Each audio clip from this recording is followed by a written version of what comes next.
प्रश्न नंबर 309, जिस ग्रंथ में पुरुष मेद का उल्लेख हुआ है वह है शुक्ल यजुर्वेद, कृष्ण यजुर्वेद, शतपथ ब्राह्मण, पंचविश ब्राह्मण।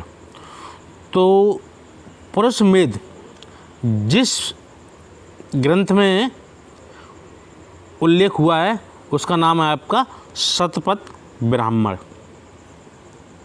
तो जिस ग्रंथ में पुरुष मेद का उल्लेख हुआ है वह ग्रंथ है आपका शतपथ ब्राह्मण।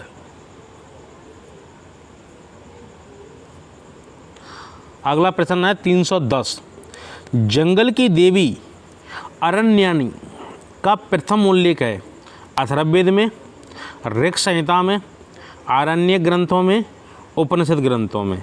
तो जंगल की देवी अरण्यानी का प्रथम उल्लेख है तो वो है आपका नंबर बी, ऋक् संहिता में, बी।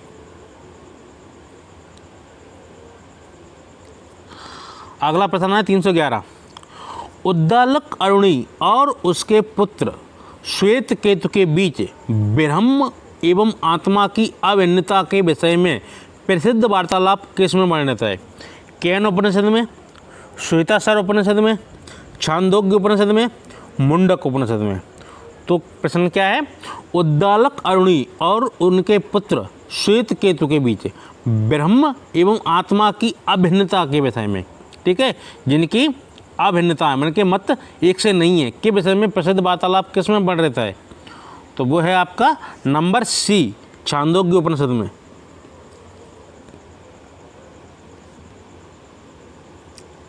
अगला प्रश्न है आपका 312, निम्नलिखित में से कौन उपनिषद गद्य में लिखा गया है? तो कठ, ईश, बृहदारण्यक, श्वेताश्वर। तो निम्नलिखित में से कौन उपनिषद गद्य में लिखा गया है?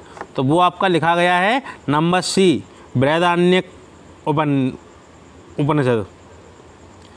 तो गद्य में लिखा गया उपनिषद है आपका बृहदारण्यक, बृहदारण्यक है।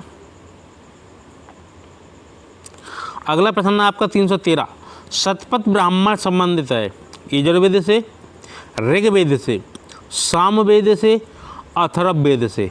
तो शतपथ ब्राह्मण आपका संबंधित है वह है आपका यजुर्वेद से।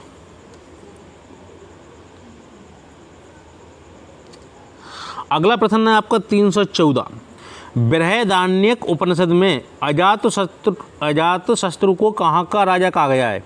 कौशल से, काशी का, अंग का, मगध का। तो बृहदारण्यक उपनिषद में अजातशत्रु को राजा कहा गया है, वो कहा गया है आपको काशी का, बी।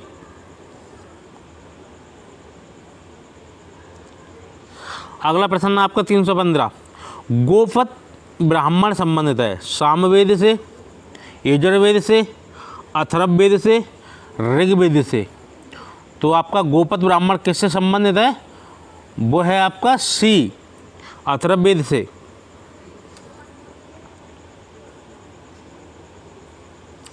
अगला प्रश्न आपका 316, ऋग्वेद में उल्लेखित प्रसिद्ध 10 राजाओं का युद्ध किस नदी के किनारे लड़ा गया था?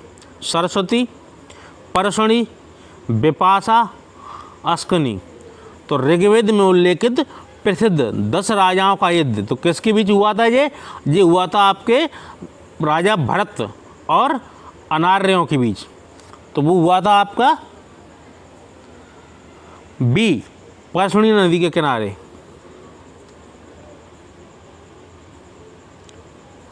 अगला प्रश्न है आपका 317, वैदिक सदानीरा नदी का वर्तमान नाम क्या है? तो झेलम है, यमुना है, गंडक है, नर्मदा है। तो वैदिक सदानीरा नदी का वर्तमान नाम है वह है आपका नंबर सी, गंडक। अगला प्रश्न है आपका 318, निम्न में से किस नदी को ऋग्वेद में माते तमा, देवी तमा एवं नदी तमा संबोधित किया गया है? सरस्वती, सिंध, वितस्ता, यमुना। तो किस नदी को ऋग्वेद में माते तमा, देवी तमा एवं नदी तमा संबोधित किया गया है? वह किया गया है आपका नंबर ए, सरस्वती को। अगला प्रश्न 319, ऋग्वेद में उल्लेखित यव शब्द किस कृषि उत्पाद हेतु प्रयुक्त किया गया है? चना के लिए, जौ के लिए, चावल के लिए, गेहूं के लिए। तो ऋग्वेद में उल्लेखित यव शब्द किस कृषि उत्पाद हेतु प्रयुक्त किया गया है? वह किया गया है आपके जौ के लिए। ठीक है, जौ को ही आप बेजर बोलते हैं ग्रामीण भाषा में। अगला प्रश्न है आपका 320, स्मृतियों में उल्लेखित आप दुर्म के विषय में कौन एक सत्य है?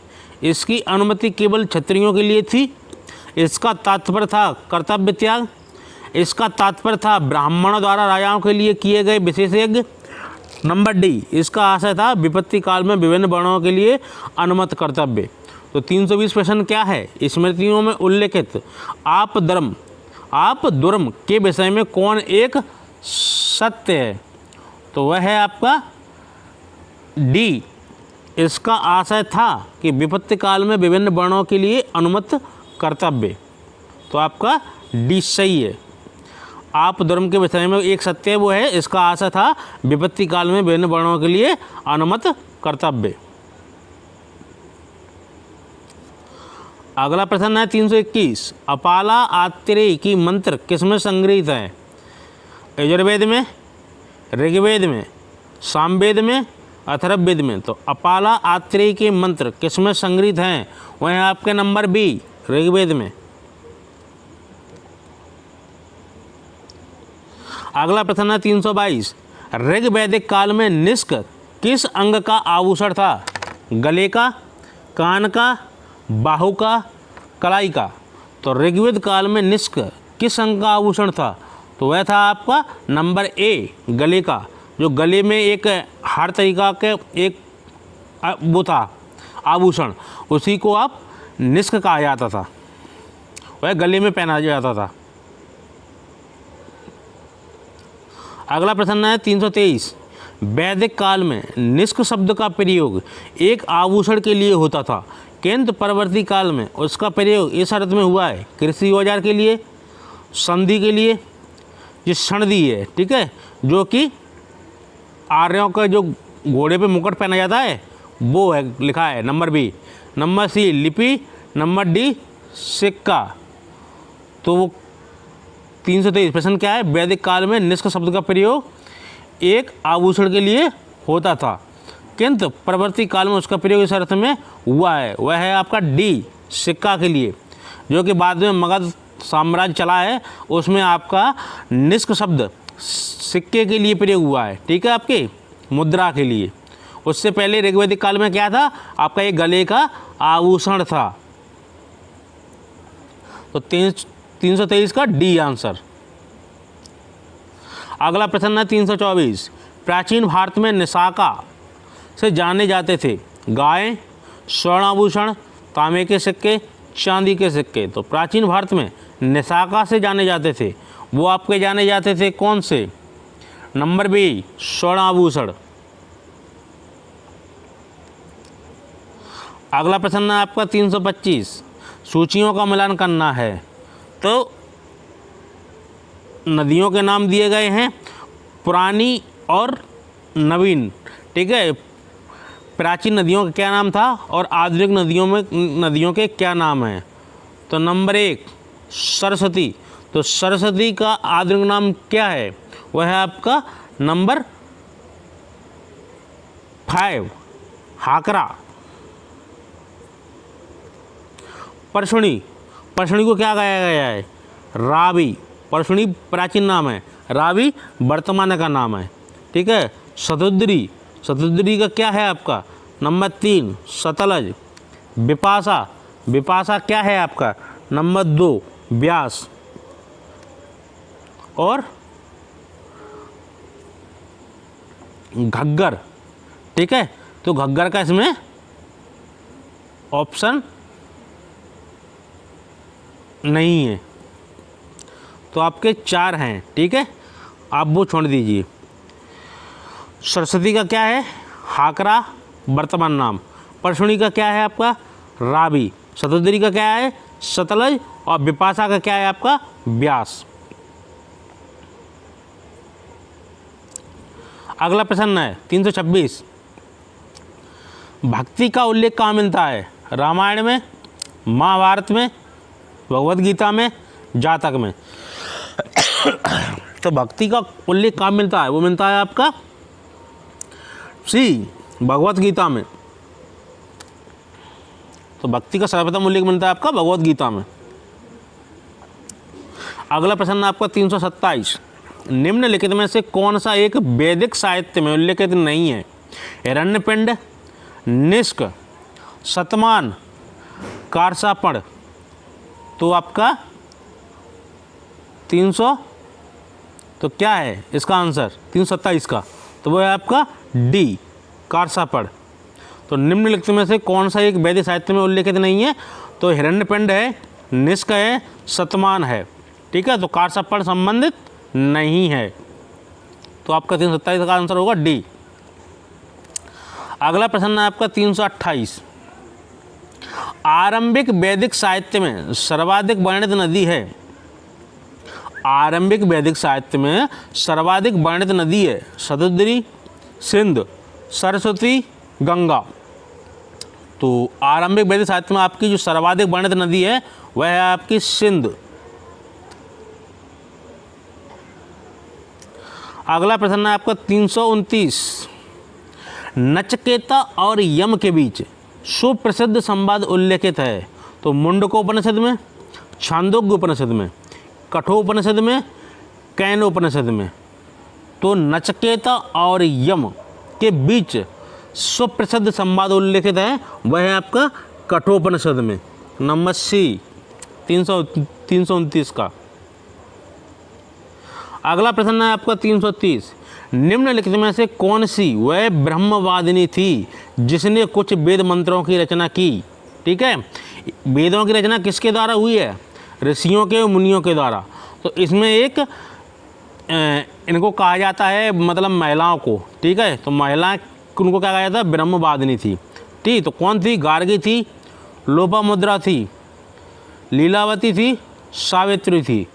तो निम्नलिखित में से कौन सी वह ब्रह्मवादिनी थी जिसने कुछ वेद मंत्रों की रचना की? वह थी आपकी लोपामुद्रा। ठीक है, वैसे वेद किसके द्वारा रचे गए हैं? पुरुषों के द्वारा। तो उसमें महिला का भी योगदान है। तो वो किस महिला का योगदान है? वह आपका लोपामुद्रा का। अगला प्रश्न है 332, किस वेद में सभा और समिति को प्रजापति की 2 पुत्रियां कहा गया है? सामवेद, ऋग्वेद, यजुर्वेद, अथर्ववेद। तो किस वेद में सभा और समिति की प्रजापति की 2 पुत्रियां कहा गया है? वह कहा गया आपके अथर्ववेद में। ठीक है, अथर्ववेद में सभा और समिति को प्रजापति की 2 पुत्रियां कहा गया है। अगला प्रश्न है आपका 333, वैदिक साहित्य में सभा और समिति को किस देवता की 2 पुत्रियां कहा गया है? अग्नि, इंद्र, रुद्र, प्रजापति। तो वैदिक साहित्य में सभा और समिति को किस देवता की 2 पुत्रियां कहा गया है? वह कहा गया आपकी प्रजापति को। प्रजापति की पुत्रियां कहा गई हैं। ठीक है, किस ग्रंथ में? तो वो आपका अथर्ववेद में है।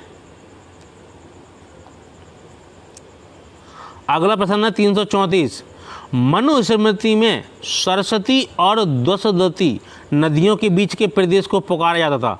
सप्तसैंधव, आर्यावर्त, ब्रह्मावर्त, ब्रह्मर्षि देश। तो मनुस्मृति में सरस्वती और द्वसदती नदियों के बीच के प्रदेश को पुकारा जाता है। तो वह पुकारा जाता है नंबर सी, ब्रह्मावर्त।